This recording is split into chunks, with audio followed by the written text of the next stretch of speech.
Started. Bismillah ar-Rahman ar-Rahim.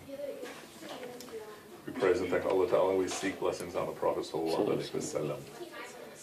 So, Ayah 2, 155. Surah 2, Ayah 155. So once again, this section, which goes from about Ayah 124 to give or take 163, the overall story is about Makkah. And then from there, the story of Ibrahim alayhi salam and family, peace be upon them all. But we'll be coming back to them. At that awkward moment. Make it stop! I can't! Everyone's looking at me. Yeah, that happens to be in the masjid. So Ibrahim alayhi salam and family, which we will be revisiting in about 8 ayahs, give or take.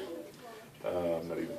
The Prophet Muhammad, peace be upon him, the Qibla, and speaking now as we are about Sabr. So looking at Ayah 153, Ya ayyuha alladhina amanu ista'inu bis-sabri was-salah. O you who believe, seek help from Sabr and Salah. Inna Allaha ma'as sabirin. Indeed, God is with those who do Sabr. And the question I raised is that when you see Sabr and Salah paired together, what does that mean? For example, when you see Salah and Zakah paired together, one way to look at it is that Salah is about ascension to Allah Ta'ala. Zakah is about breaking your attachment to the dunya, which is holding you back from ascending to Allah Ta'ala. Sabr and Salah, what is the common element there? Both acts of discipline, right? And really think about when you imagine Sabr, imagine it as an act of discipline. I think it's easier to conceive of as opposed to patience, right? That Sabr in Urdu usually means patience, like in a passive way of just dealing with whatever hits you. People fire bows and arrows at you, you can just take it, you lie down and take it. Sabr, in terms of Arabic, in my understanding, is more fortitude, meaning you keep moving forward, right? But in our conception, to help understand that, think of Sabr as an act of discipline, an act of firmness, right? That's what we think of when we think of discipline.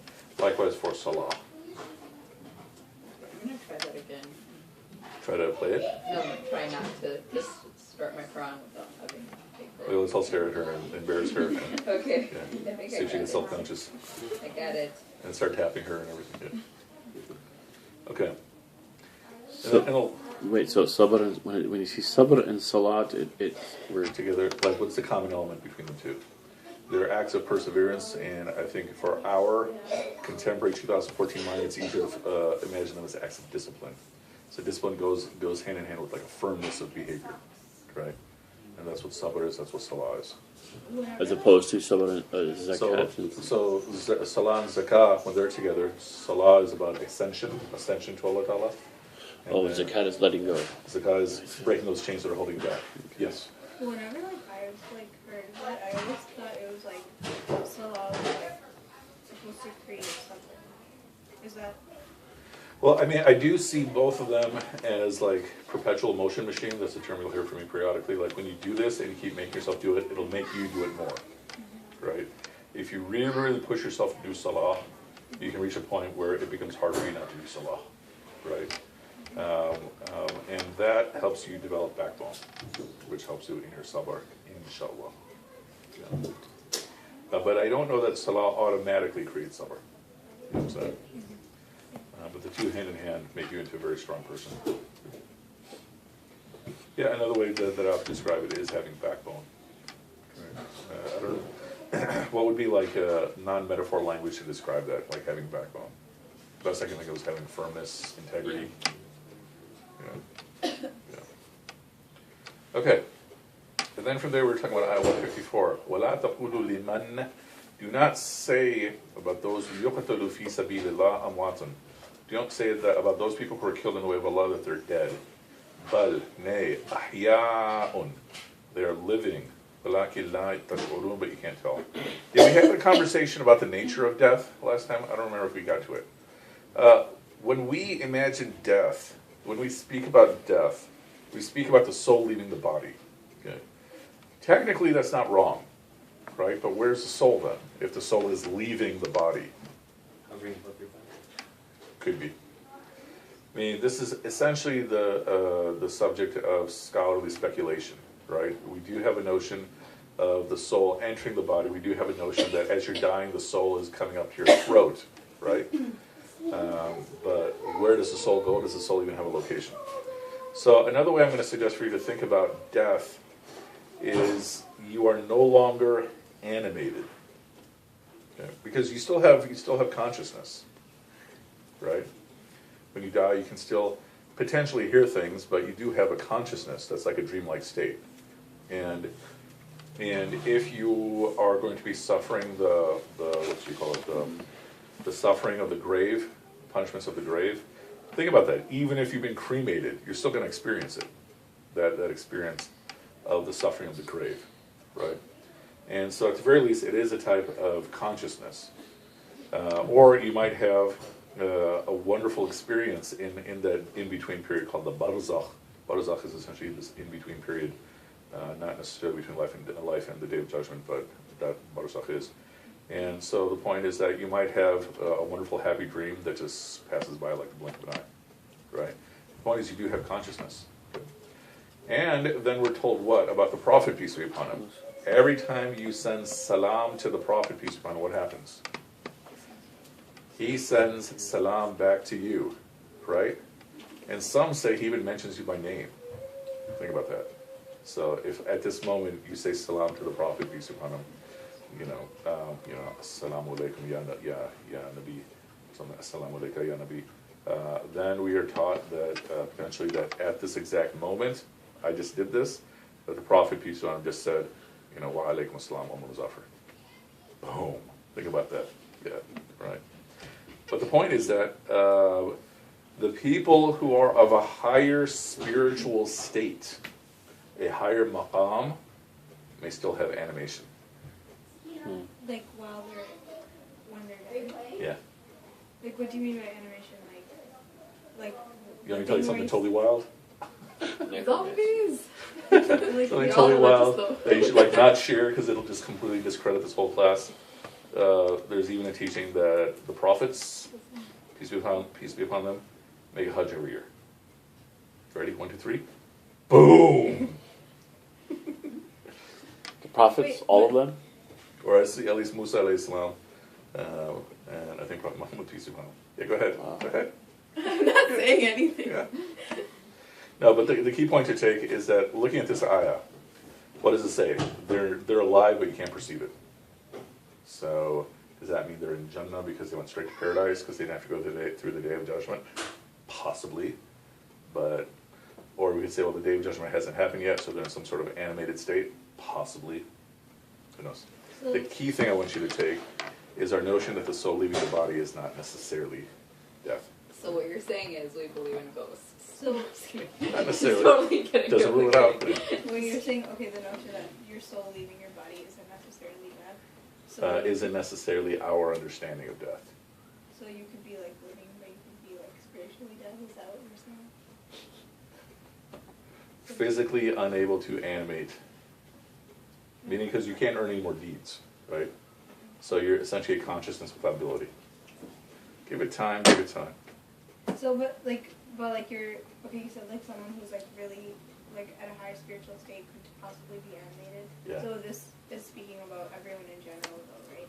So you're still conscious. You're saying basically. I'm saying no matter who, you're still conscious, You're still conscious. right? I have a question. But you don't have control over your consciousness. Okay, so right now, each and every one of you think of a car. Okay, now imagine the car doing something. Okay, that ability you just had, you don't have anymore. So it's like a dream. Yeah. So, well, I'm kind of thinking you mentioned ghosts, but no, I mean, the idea of that, because you're experiencing the grave, right? So if you're experiencing the grave, and that's your consciousness, you can't do haunting a house at the same time. Yeah. I'm saying it more for the sake of humor. But, Okay, sorry. Yeah. No, but that's what I'm saying is that you can't you're basically your consciousness when you're going in your grave, your consciousness is there.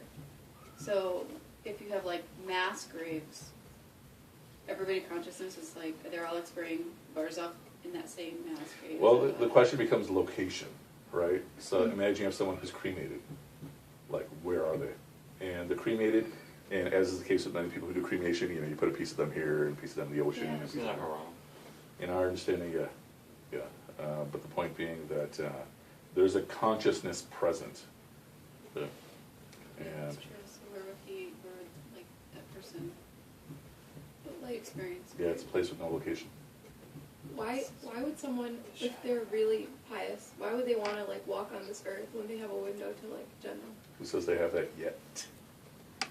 But like, isn't it that pious people have like, they can smell Jannah, they can like see Yeah. Jannah or whatever? But that doesn't mean the door is open yet, right? Until the Okay, day I have a judgment. question about Quranic interpretation as a whole now. Okay, she's like, you're destroying my brain. Everything I learned at the CPSA does not work. Because in honor of Namra who's back, yeah. It's been a while since I have a lot of CPSA jokes to catch up on. We all went there. Really? Yeah. Oh, you guys have kept this hidden. Oh. But it's a source of pride. Yeah, honey, you went to CPSA too? Oh, okay. Yeah. IFS? Oh, this one. I should say something right now. Yeah, I could tell the difference between your two papers. But anyway, keep going. So like, If I read them. No. Yeah. because there's so many interpretations on like what's like, well, like what's correct. Is there any? When it comes to matters of the unseen, it's all scholarly speculation. Anything involving the unseen, right? And so that's why, let's look really briefly. Let's go to that famous ayah in Surah 3. Does it mean like that they're all valid, or does that mean they're not all like, or they're all wrong? Or I mean, all of them end with Allah knows best. You know what I'm so saying? they're all valid along with all I mean, I'm hesitant to use the word valid as opposed to can you argue them and justify them, or can you refute others? So you're saying that they're not invalid. They're not automatically invalid. Okay.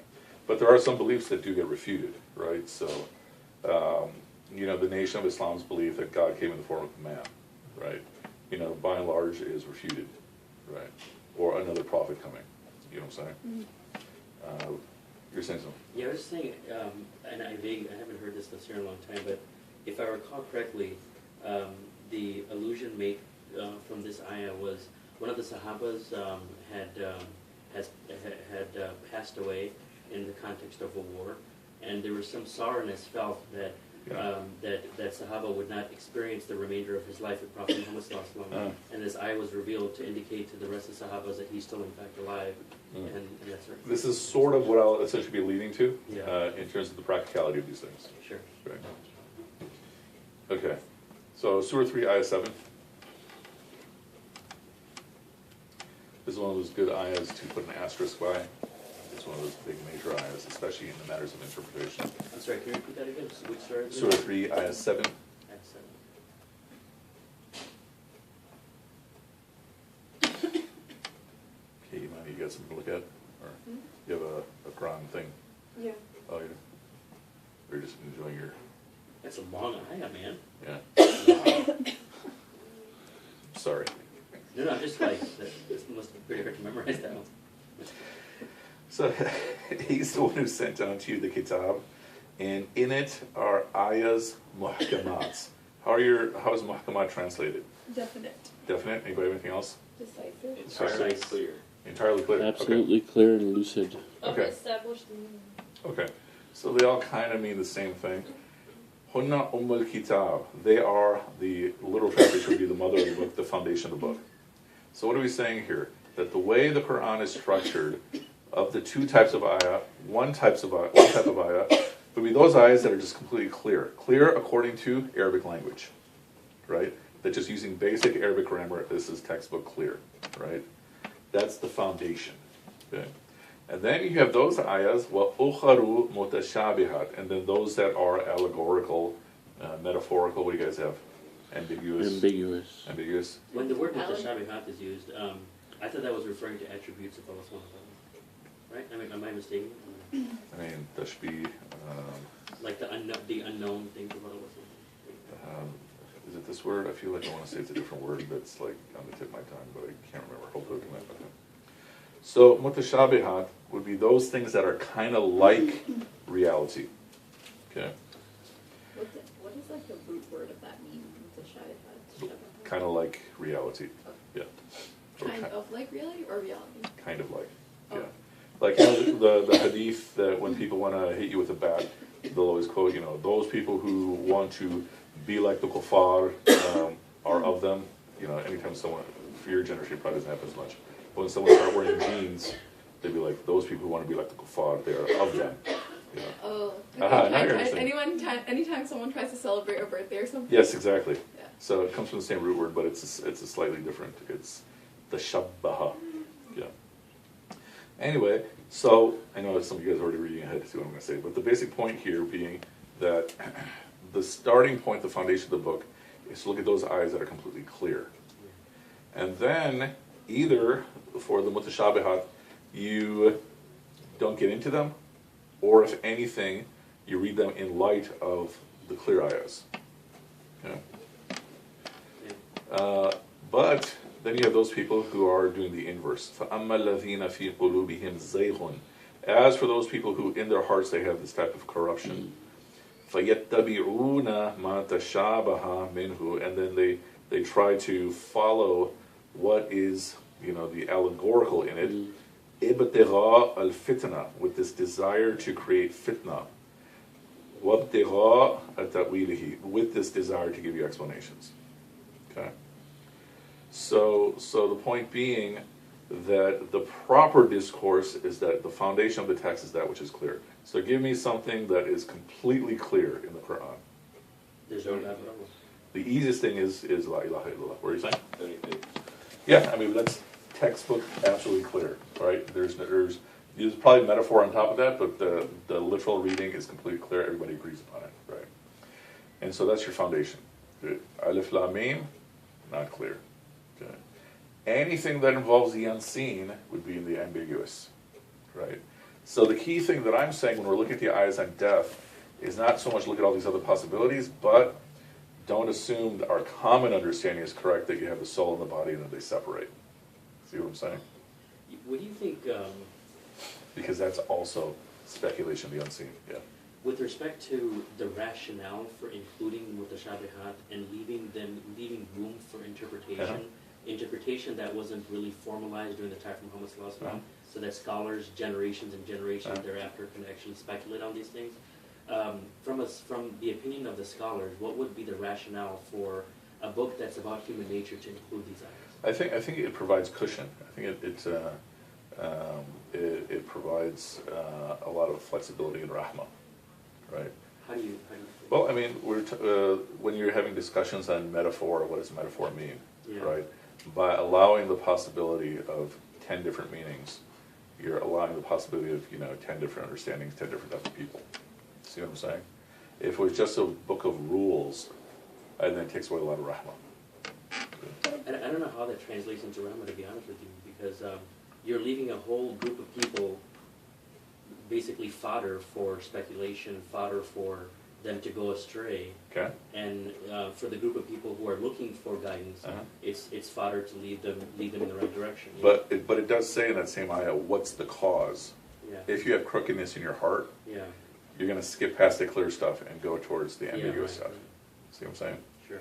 And like, I don't know, just for example, like I think hijab is always something I'm thinking about, and like in the All the Prophet time. Prophet's time, Yeah. like hijab, like we've talked about this before, like to talk to somebody who was like, oh, men and women can't talk at all, that's like very, it's not, it wasn't in the rules of modesty in that time. And in this time, if the Quran had said like, don't talk, don't look, don't like, if it had laid out very solid rules for that time, like it would be very difficult for the Quran to function for us today. So I think like in that way, there's like rahmah and flexibility to continue to evolve with, Yeah, especially in those matters of laws that are not black and white rules, right? Yeah, I think that's another big place. I think that ayah also, this is a lesson we talked about before, we also take from that ayah a major lesson on how to live life, right? And that's you start with things that are concrete. Yeah. You Right, we mentioned talked about before, right? Things that are abstract, things that are questionable, you don't get into those until you're solid in the concrete. If you jump into those things that are abstract, you're going to mess yourself up. Just like the free will predestination discussion. What's the first thing that's most concrete? You have free will, right? I mean, you can illustrate your free will. If you start getting into the abstract, well, God knows all, God controls all, okay, you've already jumped into the theoretical. The first thing you have to establish is that you have free will. If you can't establish that, then you got a problem. And I gave the example of a student of mine who couldn't confirm for me that he was sitting in front of me. Right? That's a serious problem. Just, do you think Descartes had Islamic sort of like Plagiarist? Yeah. Yeah. Do you think? All those guys. When you dig deep, you discover they're all a bunch of plagiarists. Plagiarized From Islamic sources. Yeah, that's right. Yeah. The Divine Comedy, Dante has been plagiarized. Somebody was just arguing to me. Tough from Islamic story plagiarized. I mean, there's dissertations written showing like word for word plagiarism. Really? I Yeah. thought it was just like, he took the story.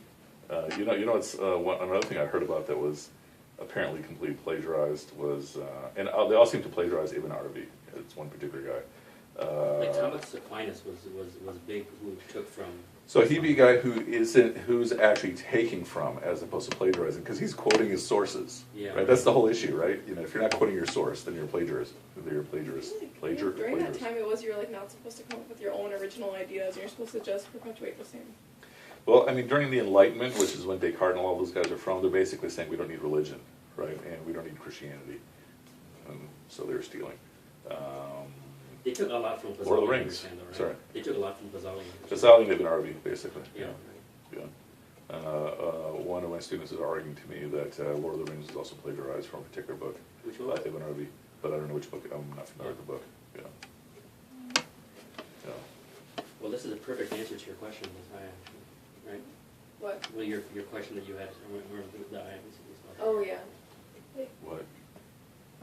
Oh, the question about Quranic interpretation. Yeah. So what I'm saying is that everything I'm sharing with you is essentially, at the end of the day, it's speculation. Yeah. But the reason I'm sharing this with you is I want us to not think so much of the soul leaving the body. I'm saying that's one understanding. Right? Yes. Okay, so if there's so many interpretations, how do you know what you're doing is right? Yeah. Yeah, so it goes to the Numra question, which is like, oh, this is just going to be my doom. How do we make sense of this? Yeah. On matters of the unseen, what do you have to be clear on? Or no, not even matters of the unseen, but something like gender interaction. Yeah, that then you get into, but that's not getting into abstract stuff as much, right? Mm-hmm. So your foundation is to look at what is haram and stay away from what is haram, right? And then as you're getting, and that's for every single aspect of your life, right? Whether we're talking about diet, prayer, interaction, everything. And so your first goal is to get rid of the haram and or establish the fard, right? And a particular issue might be easier for me to get to the fard than to get away from the haram. Other issues might be easier for me to get away from the haram than the fard. But so you're basically setting up your boundaries, and on those boundaries, then you want to be absolutely militantly firm, right? And then as you're getting stronger and more precise in your faith, then you can start getting rid of the makruh and establishing the nafl, right? See what I'm saying? That's essentially the formula. Good. The key is to be militant about what is haram.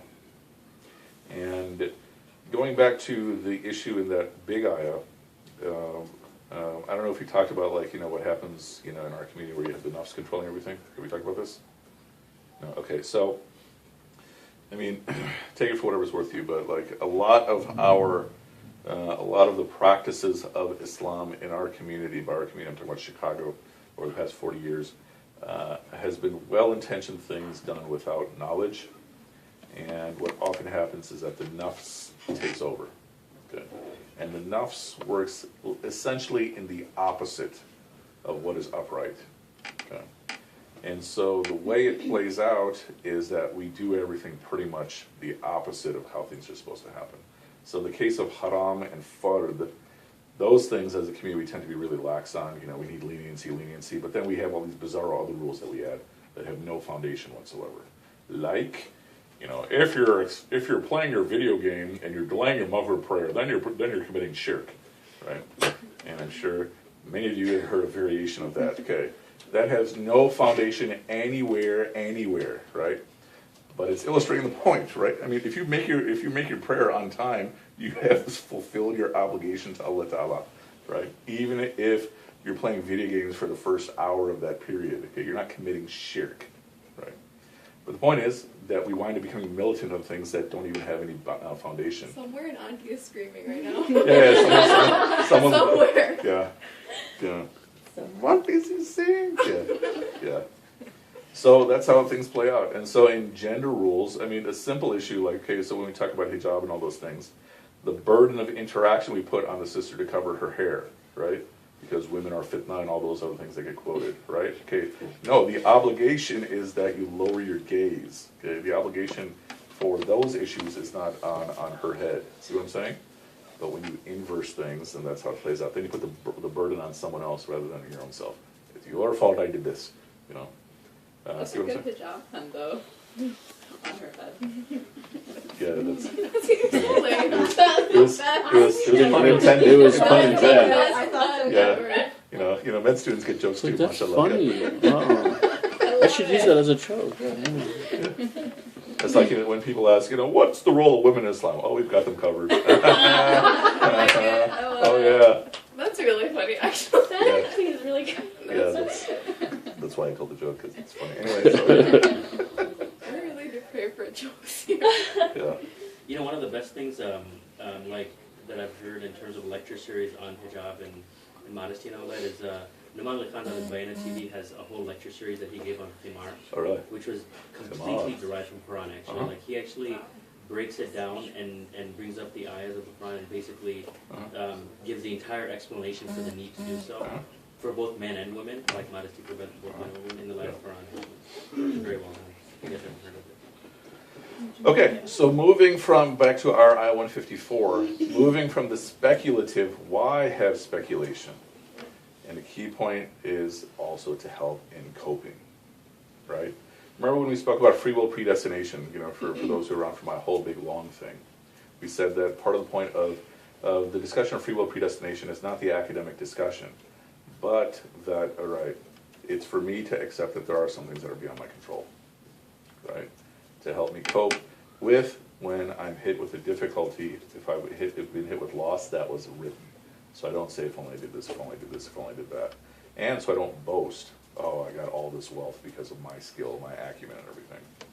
And so likewise, a point here is also to assist in coping. That, you know, this is a conversation I had with Kaysar's family, a friend of ours whose father passed away last weekend. You know, Allah have mercy on all of our parents who passed away. And the point that I have to make to them is understand that this is like a waiting period, right? That reunion, inshallah, is going to happen, right?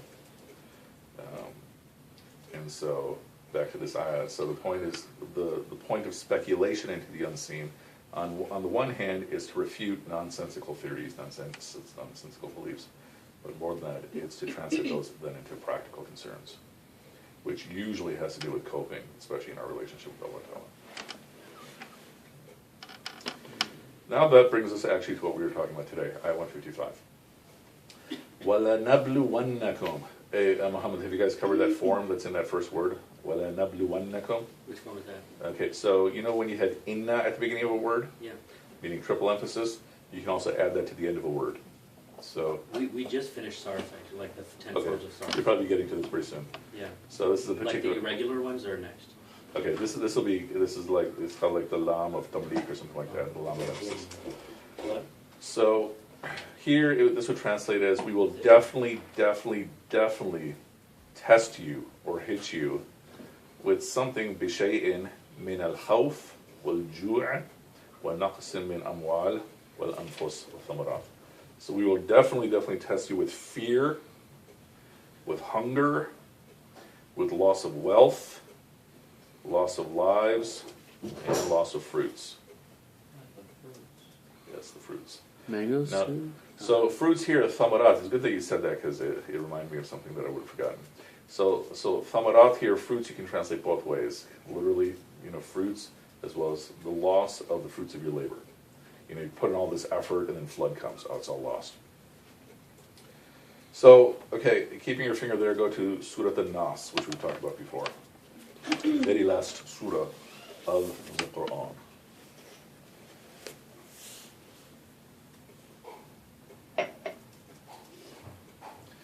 قُلْ أَعُوذُ بِرَبِّ النَّاسِ مَلِكِ النَّاسِ إِلَهِ النَّاسِ. So we were talking about this, I think, sometime not too long ago, like very, very recently. Yeah? No? Maybe. Blank stares? Okay. So, yeah, you doing all right? Oh, you got it. Okay. That's not what a 5-year-old man does. How does a 5-year-old man sit? Oh my Okay. Okay. Okay. Well, that's how a 5-year-old man lies down. Okay. Okay. So we said that, okay, so this is a dua for protection from shaitan. But these 3 mentions of Allah Ta'ala also give us how shaitan tries to attack us. We seek refuge in the Rabb, the nourisher of all humanity. And so what is shaitan's technique? It's to make you feel like Allah Ta'ala is not going to take care of you. Right? Then the Malik of all humanity, and what is the wisdom behind us turning to Allah Ta'ala for this? Because shaitan wants you to feel like you can disobey Allah Ta'ala. Okay? And then the Ilah, shaitan wants you to commit shirk. So, looking at this idea of Allah Ta'ala nourishing all humanity, go back to Ayah 155. And these are the things where He hits you in that context. Fear. What is fear? That I'm afraid Allah Ta'ala is not going to take care of me. And so I feel afraid. What is hunger? Okay. So you're going to be tested with hunger. And what is the fear? What is the concern of hunger? Okay, am I going to get nourishment? I'm in the pain of hunger. Is God taking care of me? Same thing. Right? And then loss of your wealth. Loss of your souls, your lives, and loss of your fruits. So the repeated point here is that shaitan wants you to feel like Allah Ta'ala is not your nourisher. But in this ayah, who's the one who's testing you? Allah is the one who's testing you. See what I'm saying? That He may be allowing shaitan to be the means where you feel like you're not going to be taken care of. But Allah Ta'ala is going to test you with fear and hunger, loss of wealth, loss of lives, loss of fruit, so forth and so on. And what does it say? وَبَشِّرِ الصَّابِرِينَ. So, give good news to those who are the people of sabr. So what does that mean? When you're hit with these things, persevere. Do not lose confidence that Allah Ta'ala is taking care of you. Doesn't mean you can lie down and then, a job, if you need a job, is going to land on you. But the point is, you have to be confident that it's hidden somewhere. Your risk is hidden somewhere. Going back to the example, which we're actually going to be touching on pretty soon, of Hajar, alayhi salam, the mother of Ismail, alayhi salam, right? She had to go find where the rizq was, right? Where's the water? And she's looking there, she's looking there, she's looking there, and it was hidden underneath her son's heel. But she had to go look for it to come out. Okay. So your sustenance is there. Your sufficient sustenance is there. Maybe not sufficient to your appetite, right? But sufficient to a certain level of comfort. It's there. Yeah. But you have to go up and go find it. And for all you know, it might be under your feet. Yes, ma'am? Is Allah's test, of course, I know Allah controls everything, even shaitan, I guess. But is Allah's test of you separate from shaitan? So, yeah. The answer is both yes and no. It just depends on which way you want to look at it. If you want to look at it from the perspective that Allah Ta'ala controls shaitan, then the test is coming from Allah Ta'ala. If you want to look at it from the perspective that Allah Ta'ala allows shaitan to do things, then it's coming from shaitan, right? But it's still the test from Allah Ta'ala whether or not you listen to shaitan. You know what I'm saying? You see the distinction that I'm making? Yeah. Is this ayah saying you're going to be tested with all those things? It's wa. Yeah. Not both.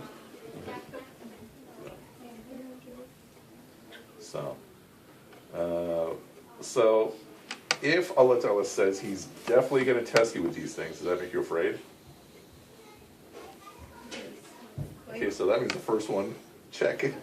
He's going to test you with fear. That makes me afraid. Oh, yes, ma'am. I think it's actually kind of comforting because then That's it's like, the point. Yeah. because it's like, okay, well, at least we know what's supposed to happen. Because Yes. then you feel like, why is this happening? Oh my God, Yeah. freaking out. And then what is the point of a test? It's to make you grow. How? By making you grow closer to Him. Couldn't hunger be like fasting? Yeah, I would include that. That's, yeah. Yeah, of course. If you feel hunger and you're like, gosh, I could really go for, a sundae right now or something. You guys like banana splits? I never really got into banana splits, even though I like bananas. Like when I like read this, I was like, to what extent almost? Because like I feel like we've experienced like all of these things maybe in some capacity. Yeah, probably. But And so I don't know. Like it doesn't really. Like I don't know. You're just It gonna says make it fun in of me. I IS. know it's coming. Okay. Like this is a normal question. Okay, but I didn't even make fun of you this time. Yeah. I did it myself. Yeah. But sort of like, okay, like when I read this, I was like, well, like all of those things happen and like you're able to deal with all of those things, but is it supposed to be like test you like you're like, oh my god, this is so hard. Whereas like, And what's wrong with that? I don't know, I'm like, I guess I'm like, okay, to what extent? And like I can't control it and I wouldn't know, be able to know. And, like, So the test is basically when you pass, when you don't cheat. Right? See what I'm saying?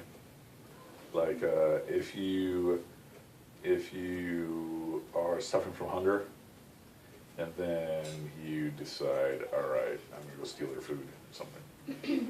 That's what, I mean, then you might even be able to justify that somehow if it's somebody who has a lot of food, but in principle, that's the point. See what I'm saying? That's the test, right? If you give up on God, that's the test. Right?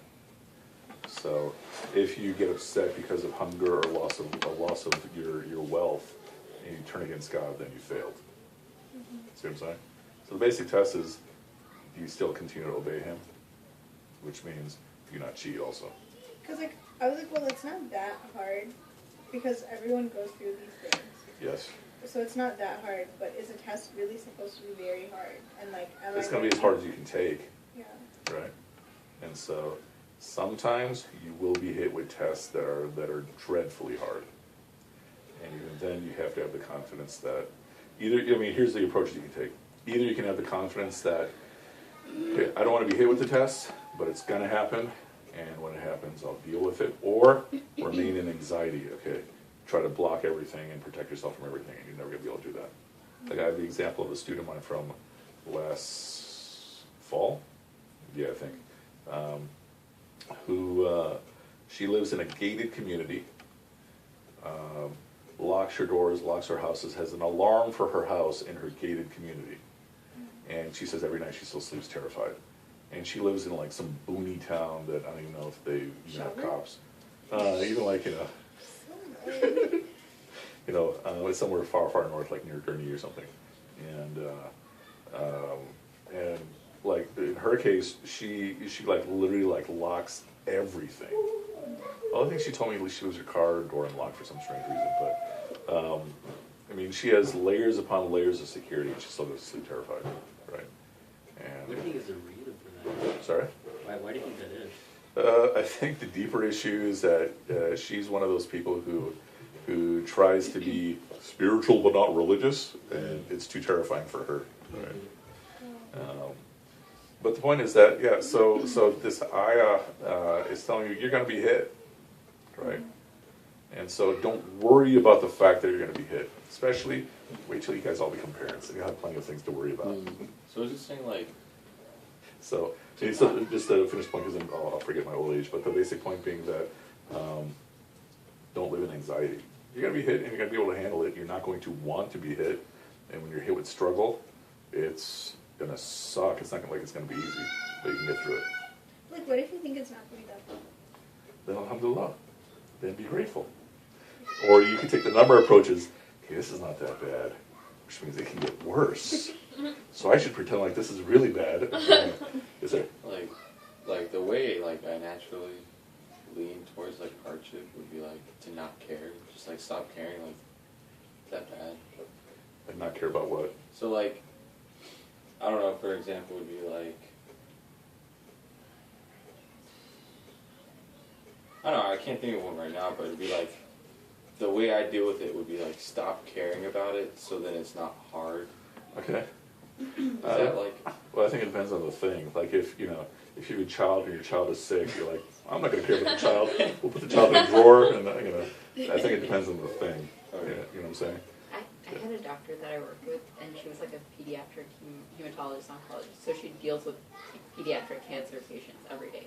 And she said like the biggest thing that she's noticed like with her patients, with the parents especially, it's like some people deal with efficiency and some people deal with inefficiency. So like they are like, everyone's obviously, it's their child, the child has cancer. It's like heartbreaking, right? But there's people who like there's this girl, she was 19, like, you know, she had a baby and she got married and everything, but she's still 19. And like, subhanAllah, she was taking care of her kid like you could not believe. Like she was watching every medicine, like things that I, like if I had a kid, like I wouldn't notice, like with like diaper cream, she was like making sure the right medicines are going in, and just, you know, telling the nursing staff, like, you know, in a very nice way, in an efficient way, she's like saying like, oh, is this really what my kid's supposed to receive? And like, you know, she really was on top of it. And then like there's other parents who like love their kids just as much, but like will ignore the problem, will like, you know, like let their kid go off to a far away school that doesn't have like a cancer center nearby, and they're not like thinking like, okay, my kid needs this and this and this. And so it's like, I think that, I don't know, I think like I think that's like something that like, I don't know, I think Islam wants us to have that, like going forward, that like efficiency, like, you know, can I function? Like, you know, you should care about the problem obviously, or like not care in a certain way too. But like, Accept as it. long as you can, go forward. Yeah, like that you're functional, I think is like a big marker. So I have a question actually. Like, I think that with these ridiculously long fasts, like, what I've seen. Say Alhamdulillah. Alhamdulillah. Yeah. No, because you know what the thing is like. We're alive. You mean ridiculous as in amazingly long.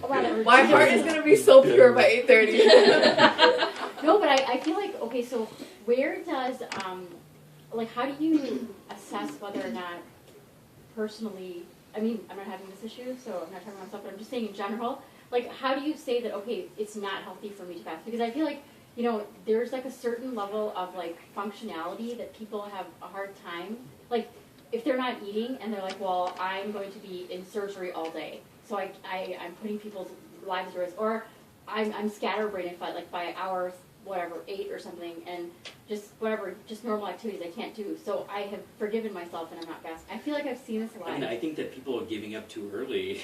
I think they have the capacity to do it because there's enough No, I agree neurosurgeons. with you. No. There's Hakeem Olajuwon who plays a full-time, you know, whatever. So it's like, you know, they have the No, capacity but I to know do a it, lot but of they're people, stopping but sooner because you they know don't what have it the is faith though? that they can do it. But you know what it is though? Like, I agree with you. I agree with you, but I can't make that assessment for somebody else. You know? Like, I You can't don't have say. to. It's No, I'm not their saying that, problem. but I'm just saying, like, how do you make that assessment? Like, do you know what I'm saying? Like, what if at some point, like, you are doing it and It's a their bad relationship with outcome Allah. happens, you know? And I guess I'm just asking this question generally. I'm just wondering what your thoughts are. I mean, if it's going to put somebody at harm, and you have no other option, then that's one thing, and that harm could be yourself, right? Because you gave the example of someone who's in surgery all day. If you legitimately have no other option, that's one thing, right? What does that mean? Like someone covers for you, right? Right. Or like you schedule your surgeries earlier. A lot of people do that, right? Like they schedule stuff differently. I mean, it's kind of weird. Like, okay, so this was not one of my patients, but I just kind of knew her out, whatever. Yeah. And so she had a blood pressure of 150, and her Is doctor that told high her or it's low? not that bad actually. Okay. It's really not. So you want it to be less than 140. So she was 150, and so she literally just did not fast because she's like, my doctor told me. Your doctor's never going to tell you to fast. You should probably The bottom line is ask a you have to Muslim get your doctor. doctor's approval. You don't ask someone who doesn't have faith. You ask a doctor who's Because grounded you know what it in- is? in Okay, faith, my whether or not. colleagues tell me, oh my god, please don't fast. It's going to mess up your metabolism. I mean, like, everyone can tell you that's not healthy. It's I not think healthy. right I now- understand though if you're a doctor and like another person's life depends on your performance, you know. But So, it's like, I can never, it's understand, like, never you know, like that. It's never like you that. don't have like people backing you up. It's never like you're not like in ER 24/7. I don't think there's any exceptions though, you know? I don't What feel does like that mean? there are exceptions. Like, you can't. What does that mean? I guess I'm just saying, like, if you're, like, the exceptions are written for us. Like, it doesn't say that if your occupation puts other people at risk, then you have to. I don't know. I mean, I just No, don't but think- that'd be a real thing though, Yeah, right? if you're a diabetic, That's a real and you're a thing. physician who's in the operating room, then I would still talk to a scholar who's grounded in Islam and who's God-fearing But scholar. if you have like type 1 Follow the diabetes or situation. something, like I don't know, I just feel like it depends, Yeah, I mean, Really for There's a like process. for the unique cases, yeah, there's always the possibility, right? So I mean, I knew someone who had to take medication, at such and such time all the time, Right, that makes right? sense, yeah. And that would be a person who'd be excused from fasting, That but makes would sense. then would have to feed people, Right. right? So there are those exceptions. So the basic principle I'm giving is that if someone's going to be harmed, whether it's you or someone as a result of your fasting, then that's when you take it into consideration. Okay. Or if you're traveling, Right. But on the flip side, a lot of times people go way too easy on themselves in terms of what they're capable of doing. I mean, if you have a physician who can go through residency but they can't fast, I kind of wonder. Yeah. Yeah. Right. You know what I'm saying? Maybe not the physicians of today because they have it pretty easy now, but Back in my day, we Like 2 years ago. yeah. Like they put limits on it right now. I heard that Oh, yeah. there's like shift limits now. Before there wasn't. I just saw it. Yeah, our whole world getting soft. Yeah, but so yeah, I mean those would be the principles, right? I mean, other principles are, is this compelling me to do haram, of some sort? How could fasting make you do haram?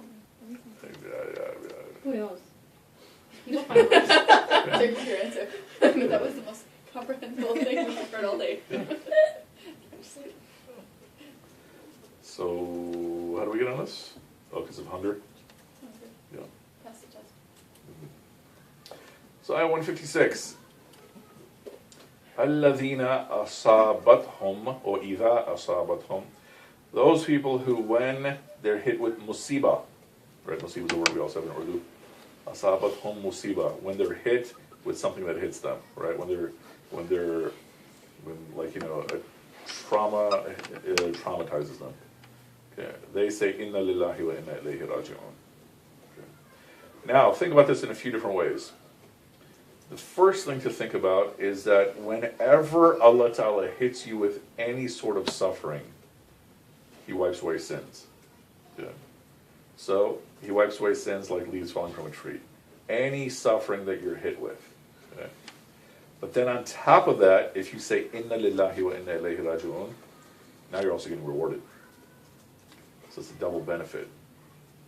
So if I'm being hit with any sort of struggle, sins are getting wiped away, and then on top of that, if I say Inna Lillah, then I'm also getting rewarded on top of that.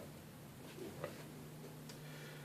Now for that genre of people who we call the Sufis, this is a statement of hope. How is this a statement of hope? Because you return to your beloved. Exactly. That. She's spoken like a true Sufi. I know. I said the word beloved. Everything was there. Yeah, everything works out, right? Throw on the word beloved and then. I've been bam, around my Sufis. little brother way too much. Okay. So what is the idea here? The idea here, if you look at this from the perspective of. Sorry? What did you say? No, he's like Who's 17. he getting married to?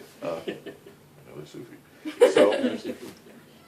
So the point is that from the dunya level, ICC will determine it in the next month. Yeah.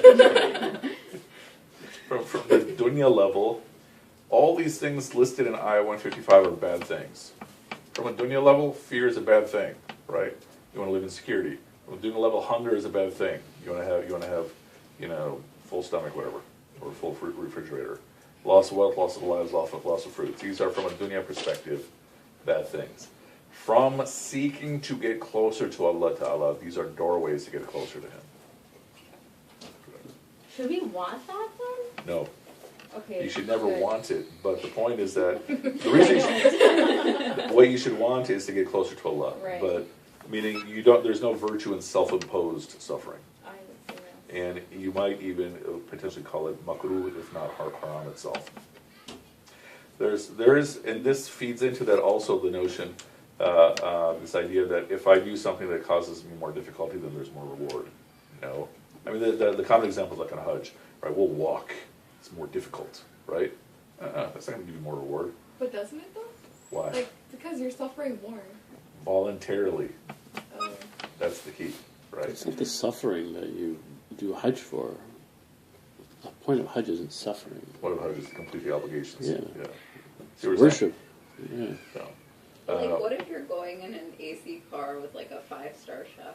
Like, what's wrong? What's wrong with that? I'm just saying, like, you know, that wasn't like, I'm not. Yeah, you guys are tapping into the sentiment in the community, right? The key, your But sometimes boundaries your are heart cut needs off. to feel it though. Yeah. Where does it say that? Because sometimes But no, like, but Okay, like so you- here's my suggestion. All right, when Maghrib comes, okay, put like a bear trap, like where you're such okay, and then Walk over now a you'll mile feel of it. rocks to get to the so many good masjid. deeds from that. Like, No, don't even but mess. like, because I feel like.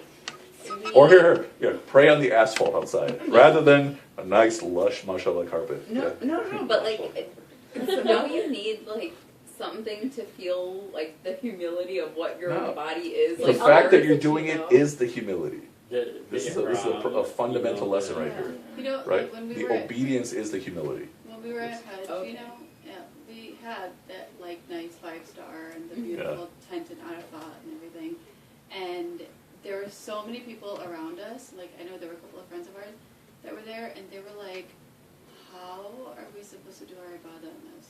Like they just couldn't. They were like, "I don't understand this." They Like couldn't wrap their What was mind wrong? around it. because they just felt like it was. They were in too It luxurious has to of be it. tough And and so, struggle and do hard. they live in America? They do. No, but that was the thing is that like They just when feel you- bad about it. that White when you guilt. think about Yeah. Hajj, Yeah. okay, when you think about Hajj, you think struggle, walking, Yeah, heat, that's all wrong. You Yeah. know, and well, like you can't escape it. yeah, I mean when I know That's wrong, before I too. got there because I remember seeing Arafat, you know, when it's like just empty, right? Yeah. So when we got there, and so in my mind, and all the pictures you see are people standing under the sun on a mountain, right? Yeah.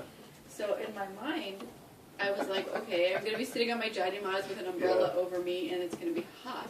So we get there, and I'm going as we go through the different past all the different package tents as they go higher and higher. They and go higher from To the package. gold Bronze tent. tents Yeah. to silver So to VIP gold package. to platinum First of all, and we then get there. Sufi. Yeah. But we get there. It's a levitating First of all, we Yeah, get exactly. there. Yeah, seriously.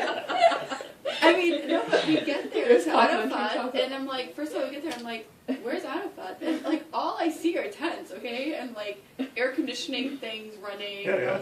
And I'm like, where, this Chocolate isn't face Arafat. everywhere. Like, what?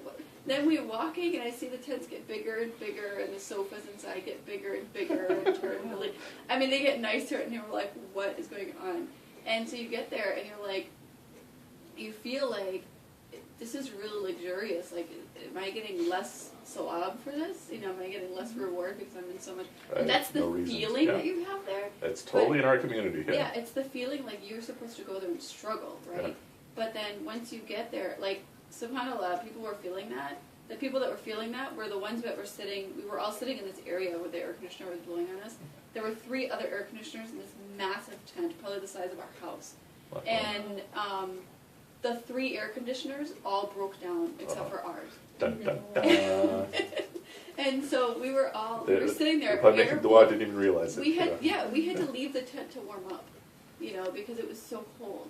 And that It was too cold. It was It's freezing in here. literally. Let's go outside and warm up. No, my toes were frozen. I was like, we were like, And you guys are like, yeah, suffering. All right. Yeah. when a lady that was next to me was like, you know, I'm gonna go out and warm up a little. I'm really cold, and I'm like, that's fine. I'm gonna go with you. So I mean, we went out there, and you know, we were able to. Alhamdulillah, like we realized that, you know, this is what something Allah subhanahu wa ta'ala gave us. Yeah, right. To make our ibadah easier, and alhamdulillah, I mean, it was great, you know. Then of course people were coming. Then we realized how much we had because people were coming from the other side of the tent, and they were like, "Do you mind if we stand in front of the air conditioner for a little bit?" And we're like, "Please," you know. You said, no, you didn't pay for this. Go back. Back to your my village country. tent, you poor. But yeah, I mean, so that's, you know, that's Go back to your kind of teepee. like I feel like, can you help feeling that way? Like, you know what I Yeah. mean? Is it a bad thing that you feel that way? I Is don't- it shaitan? How could that be shaitan? I mean, it could be. Because Yeah. we're not Yeah. focusing on the ibadah, Yeah. right? So, Wouldn't it be like, so we aren't you supposed to go in that like in humility? but the humility is not necessarily a dunya measurement. The humility is the obedience, right? That's the key. Is it Right. wrong to have like these varying packages where it's all like you can be a gold XX Why member, not? you know? Like when I other don't people are think you- coming and like, you know. But it's if Allah Ta'ala, if we go with the argument that Allah Ta'ala is the one who blessed you with your wealth, right? Then you want to. Meaning we say that at Hajj everyone is equalized and all that, and sure, but that's not the rule of Hajj. That's just one of the experiences, right? Nowhere, I don't know of anything in Hajj that says you have to go and be equal, right? You know what I'm saying? I The remember- key is obedience. Yes. I remember when we were in Muzdalifah. Is it Muzdalifah? Yeah, it was in Muzdalifah. And we get there, and you know, apparently, like Dar es Salaam, they put up these red carpets, and they're supposed to be saved for us. But the rule is that, like, they changed the security guards. Were like, no, you can't hold it. So we get there, and I was like, this is Muzdalifah. It was so disgusting, so dirty. People sleeping in garbage, like piles of garbage. People sleeping on the road. Then we get to our area that's supposed to be saved, and there were other people that were coming that were not Dar es Salaam people that were coming and sitting on our rugs. I mean, you saw Shaitan in Muzdalifah. Like, Shaitan was there in Muzdalifah. If he's anywhere, he's in Muzdalifah. And you know, it was like exhaust fumes from the buses that were running and like trucks that were running, and we literally found a little spot probably about the size of this for the two of us. Our two friends were there with the mom, and they were like, come sit with us, and we literally were like, it was this big. I think it was probably about that big. And exhaust fumes from this truck that was right next to us. And I looked up in the sky, and I was like, oh, there's not that many stars. It's so gross here. You know, we're just kind of like trying to get rid of Just make sure you end that with Alhamdulillah. So gross here. Alhamdulillah. So we like, so I was laying there, and I was like, you know what? You know, we had so much in Arafat where we had these beautiful tents. It was we had shade from the sun. It was cool and stuff. And I thought about, you know, the time of the Prophet ﷺ, and even like after that, you know, people went there and they barely had, you know, didn't have umbrellas, you know, like they had the shade from the whatever was out there, or no shade at all. It was hot, and they were still doing their ibadah. And they come to Muzdalifah, and I'm thinking, well, at that time there were no buses, and there were no ramps, and there was probably no garbage. So they probably had the most beautiful night in Muzdalifah. So I can imagine it being cool and like beautiful stars, you know, desert, like really nice. So I'm like, okay, this is a trade-off. You know, like we had You're so like, much luxury there. I will tolerate this, Allah Ta'ala, because you gave me AC back there. Alhamdulillah, like that was the way I was able to like. I was like, okay, I'm gonna get through this night. I'm trading this off. Alhamdulillah, you know. So, but that was like, I mean, it was when you go to Hajj and you see Muzdalifah, then you'll see what I'm talking about. It was just gross. Interesting. Yeah. So, I mean, take this point a step further. If we say that you should suffer and you get rewarded more, then what should your Hajj or even your prayer be like for maximum reward? You should just die. Like, I mean, give me like a physical description. Just walk through sewage the whole way. The whole way. See the point that I'm leading to? That where do we draw the line then for the proper amount of suffering, right? If I get more virtue for self-imposed suffering. Yes? I want to say, I feel like it's like a teleological argument. Like, what Oh, comes big word. first? Like the Chicken? or the egg, you know? That's really what it is. So, but the thing is, like, okay, so if you're doing something, Allah hits you with adversity while doing it, and you persevere, okay? You can pronounce teleological, but you can pronounce persevere. Anyway, okay. I'm really tired right now. MashaAllah. Yeah. So then there's virtue in it because you're accepting the difficulty in your path. Mm-hmm. But to bring difficulty upon yourself doesn't really. I feel like the idea is that when in times of difficulty you stay strong, not you put difficulty upon yourself to achieve. I think that's a misunderstanding of the concept. Yeah, that's what I'm saying. Yeah. Yeah. I mean, there's clear hadith that